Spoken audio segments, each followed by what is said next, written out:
try to get 2 recipes in. I'm actually going to go ahead and make a crust for my Cushaw Squash Pie. And do I normally make homemade crust all the time? No, I don't. It just depends on what kind of mood I'm in and what kind of time I have, blah, blah, blah. But since I'm going to do this video, I thought I would go ahead and make a homemade one for you and make my Cushaw squash. I've got it sitting here thawing out good. I'm grateful. But anyway, we're going to get on with this because we got a lot to get done in a short time to get there. Okay, guys, I'm going to tell you these things as I go just because of time. I don't want us to get behind here. I am going to use, I'm actually cutting this recipe in half because it makes enough for 2 bigger pies. And when I say bigger, I mean like the deeper dish pies and stuff. But I'm cutting this in half because I just want to make the one, and I've just got enough stuff for it for one. So I will be doing 1.5 cups of flour. I'm just going to use this 1/2 cup. I'm going to use my 1/2 cup measure.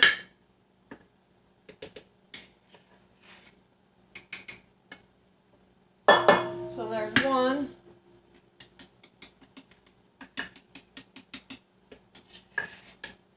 2.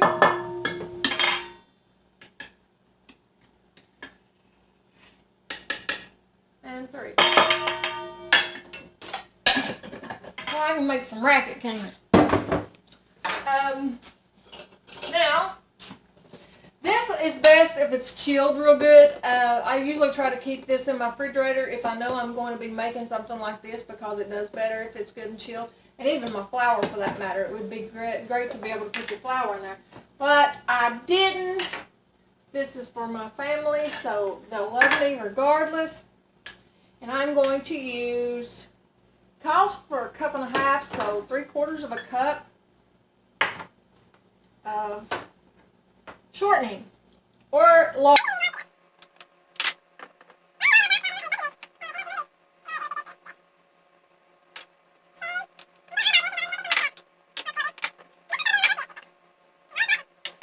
Got that in there. I actually should have went ahead and put my salt. I'm sorry, I'm trying to hurry.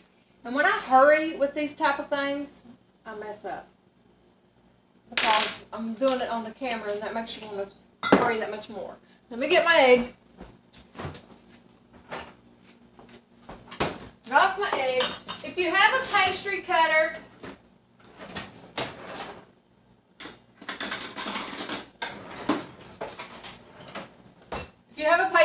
you can use a pastry cutter for this, but if not, you can use a fork.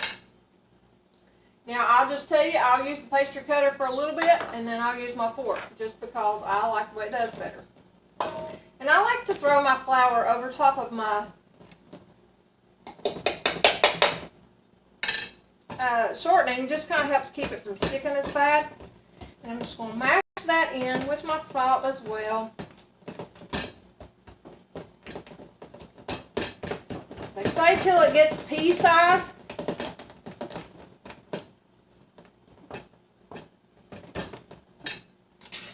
I'll probably be fast forwarding part of this video just because of time, guys.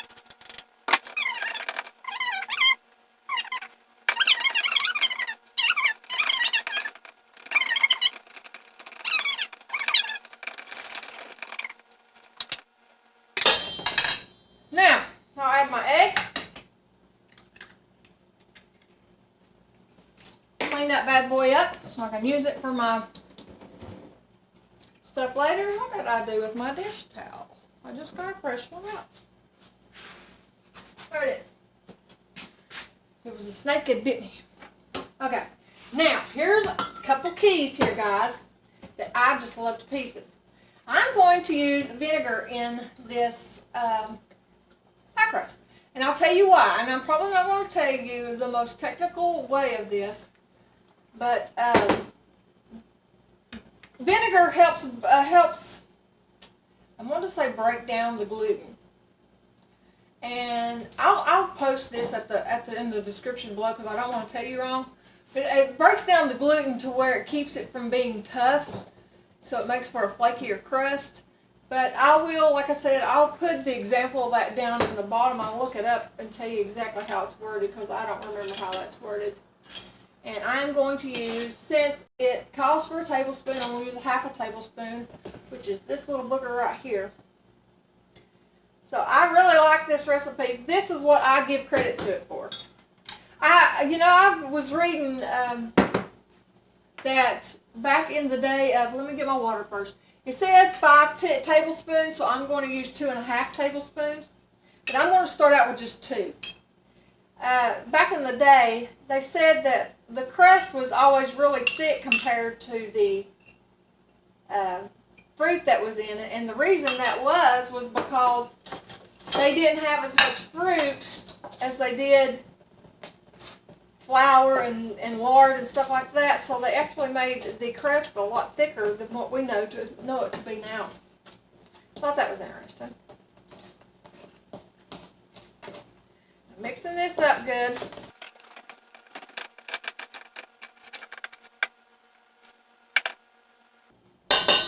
Alright, now I got this done. I am going to get my mess out of the way and start prepping for me to roll this out, and I'll be right with you. Okay guys, did you ever have a recipe and then you lose it and you know it's there? There it is.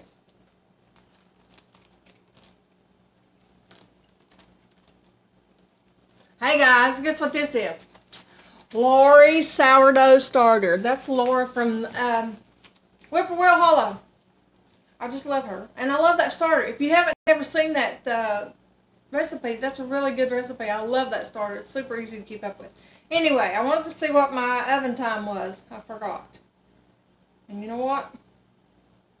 I don't even have it on here. Anyway, I'm going to set my oven at 400 degrees and cook this crust for a few minutes before I actually make the batter to put in it. Alright folks, I got that mess cleaned up. I'm going to take my stone. You know what this is? This is just a stone off of a floor style. And I just started putting that up there so I could use it for keep the heat away. I got my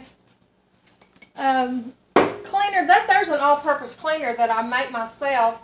I've got a video to it. If I can remember, I'll put a link at the bottom or up in the corner, either one, for you to, if you're interested in seeing that. I really love it. I use it for everything under the sun. I just turned my dishwasher off. Pop that down. It sanitizes naturally. You're not using bleach or any of those harsh cleaners to do it with. So, now, I shall begin. My flour. Sorry, I don't mean to get in my own way there. I'm going to be getting out, you can use quite a bit of flour. Don't be afraid to use flour when you're doing a pie crust. You know, a lot of times people say, well, you're going to make it too floury. Not with this. Not with this. You'll be fine. So, get you plenty of flour. Now, we'll stick my dough out here. This is still plenty of dough to make my family actually likes their pies thin. They don't like a thick battered crust or thick battered pie. But for this, like I said, I'm going to make that there. If I have enough, I may go ahead and make me a smaller one. Now, I'm not going to overly knead this. You don't really have to overly knead it. But make sure you got it well floured. And then you just start rolling out. From one side to the next side. If it tears like that, smush it together. Keep it going. This is not a science here. This is just something to get it rolled out. It don't have to be perfect. I'll probably speed this up.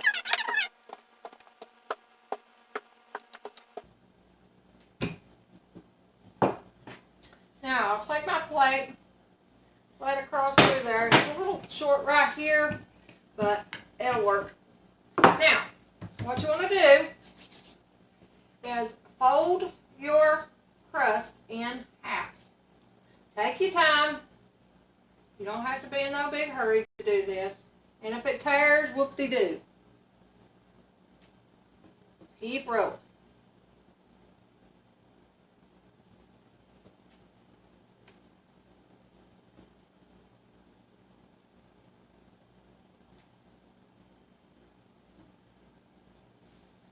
All right, after you cut it in half, then you fold it in half again. Alrighty. Now's when the fun begins. I don't really have to, but I'm going to give that just a little spray because this is a stone that I'm using.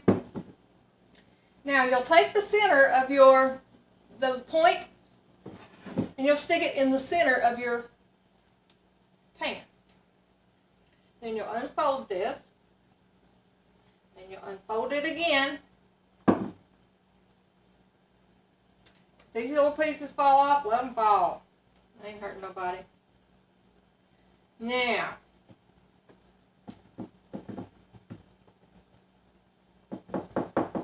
kind of lift it up and get your crust laying in there where it needs to be. Now you'll see here, I've got this. This is all pretty good until I get over here. You see this here? Well, there ain't no problem there. Get your water that I had a while ago, my ice water. Dip your finger in it and just barely dab around. Not much, just barely damp. And get these little pieces that's here and squish them on there. That's all she wrote to that. Now, you can get scissors or you can do this by hand, and I'm going to cut part of this off. Not all of it. You want to leave it overhanging, I'm going to say at least a ½ inch or more, depending on what you're going to do with your edges, how you're wanting to flute them. And if you have places that's tore like that one there, you can do the same with your water and just push them down in there.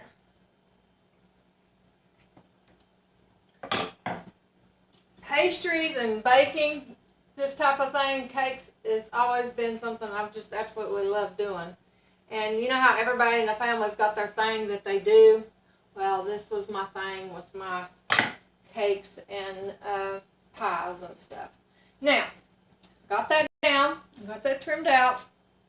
Hope you can see this good enough. Now I'm going to take this edge, I hope you can see that, and I'm going to fold it under itself and just lay it on the edge.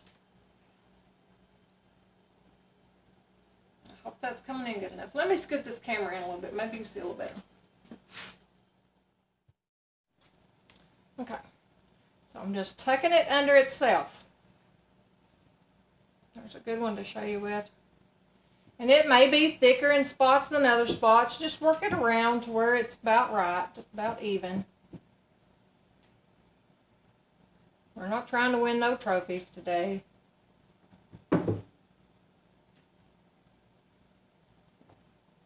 Keep tucking it under.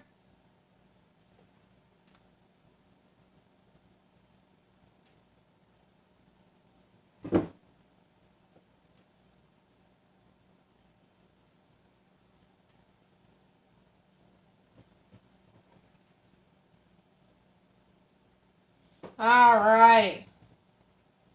Got that out there. You can sit there and play with it as long as you want to play with it to make it as good as you want to do it. Now there's all kinds of different ways you can do this.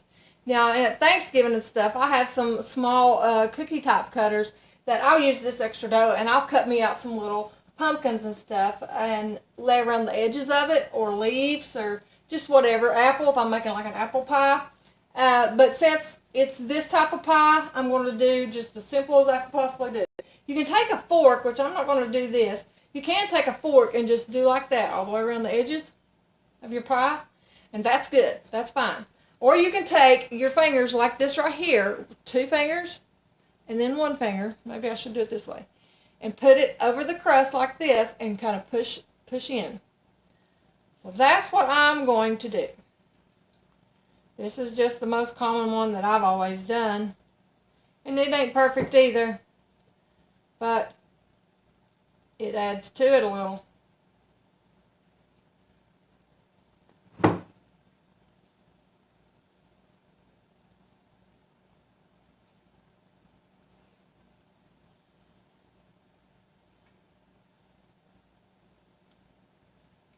You could even do a little bit of a lattice with this. This is enough dough that I could probably make a little bit of a lattice with it if I wanted to. But this is not really the type of pie that I would normally do that with anyway.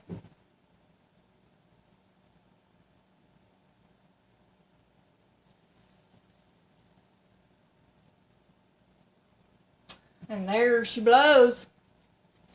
Let's see what I did there. Now I'm going to take a fork and I'm just going to poke holes all over it and do several, guys, because it will pay off in the long run. Some people throw beans in here to stick it in the oven. You can do that, or beads. I've seen some people have those beads that you can buy to actually do this with.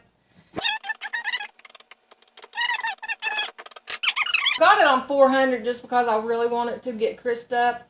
And I like to cook mine a little bit first just because I don't want it to be soggy in the bottom. So we're going to put it in the oven and I'm going to start working on my batter while it's cooking.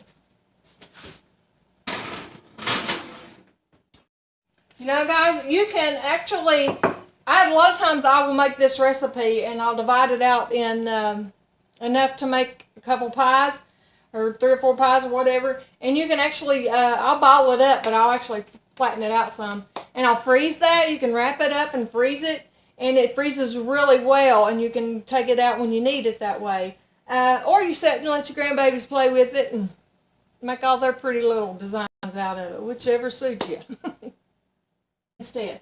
So I have in here already, I've got 2 eggs. I got 2 eggs already in there. Sorry, I'm just trying to make it a little bit speedier. I'm going to dump my condensed milk in there.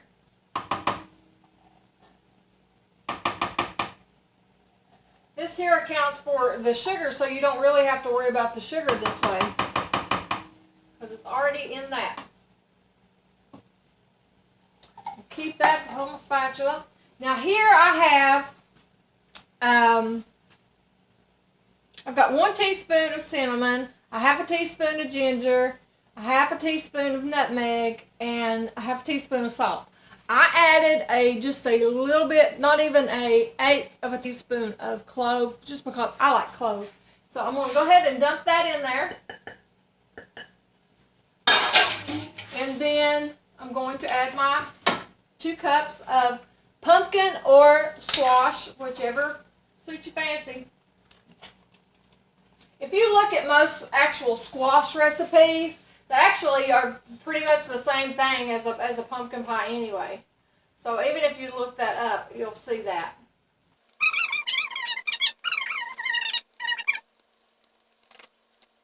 All right, and then we just mix that up.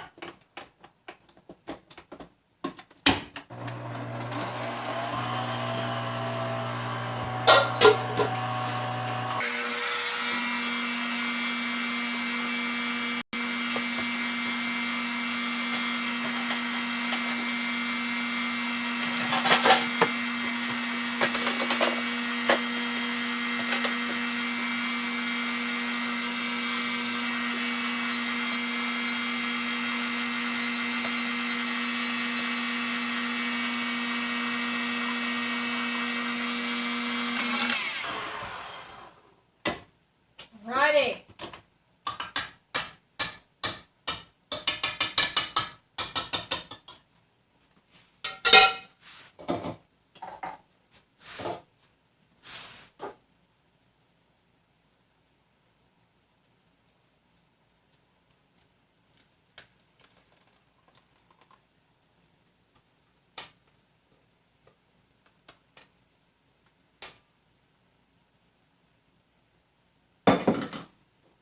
There she goes, guys. See if I can show it to you without spilling it before I stick it in the oven. So there she is. Stick her in here. I had it on 400. I turned it on up a little, guys, to 425. Let me read you how this says. This is preheat your oven to 425. Combine all ingredients, blah, blah, blah. Bake for 15 minutes at this temperature. And then turn it down to 350 and bake it for 35 to 40 minutes, depending on your crust on. You check it. So we'll let this do its thing, and we'll be back. Okay, guys, would you look at that? I sprinkled just a little bit of cinnamon over top after I got it out of the oven. So there she is. Ain't she lovely?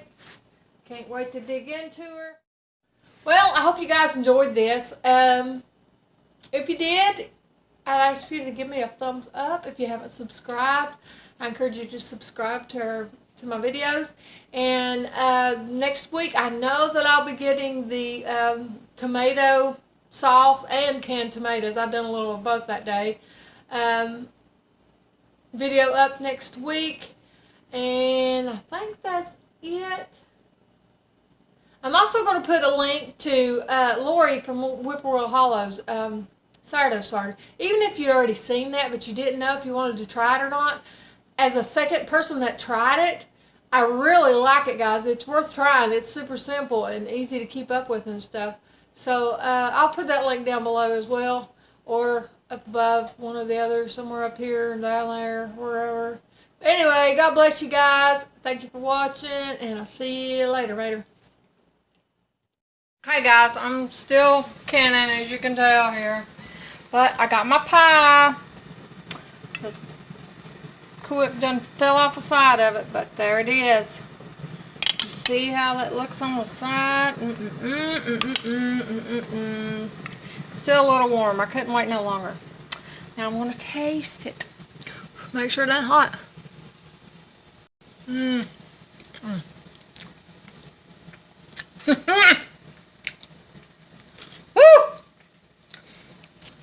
That's what I'm talking about.